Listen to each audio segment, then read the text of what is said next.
Viral di media sosial warung kelontong di Jalan Kodam, Sumur Batu, Kemayoran, Jakarta Pusat dirusak oleh sejumlah orang.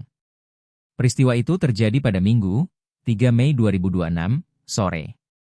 Dalam video yang beredar, pengerusakan itu terjadi di warung kelontong bernama Adi Jaya. Selain merusak barang-barang yang dijual di warung itu, sejumlah orang berbadan kekar nampak menghajar seorang pria yang mengenakan kaos merah. Di depan toko terlihat kardus air mineral nampak hancur berantakan usai dirusak gerombolan pria tersebut. Terlihat pula sepeda motor matic yang tergeletak. Warung tutup.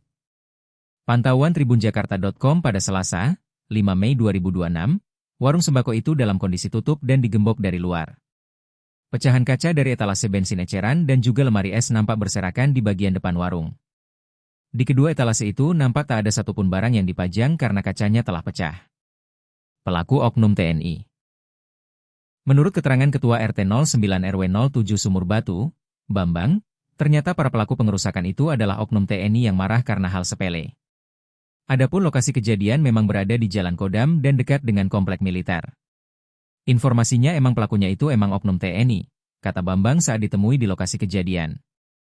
Diduga tak mau bayar admin.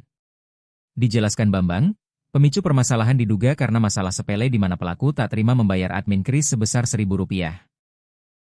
Informasinya pelaku ini habis belanja rokok di warung itu. Terus di warung itu aturannya kalau bayar pakai kris itu ada biaya adminnya Rp1.000, kata Bambang.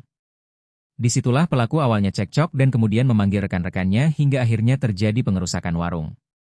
Tapi saya juga nggak ada di lokasi pas kejadian. Itu menurut informasi yang saya terima dari warga, kata Bambang. Korban dibawa ke rumah sakit. Akibat kejadian ini, pedagang warung kelontong itu sempat dilarikan ke rumah sakit. Beruntung, saat ini korban tak mengalami luka serius dan telah diperbolehkan pulang. Kalau untuk luka paling di bagian muka aja sih. Tadi saya juga barusan telepon bosnya dan katanya alhamdulillah kondisinya sudah membaik, kata Bambang. Diselesaikan kekeluargaan.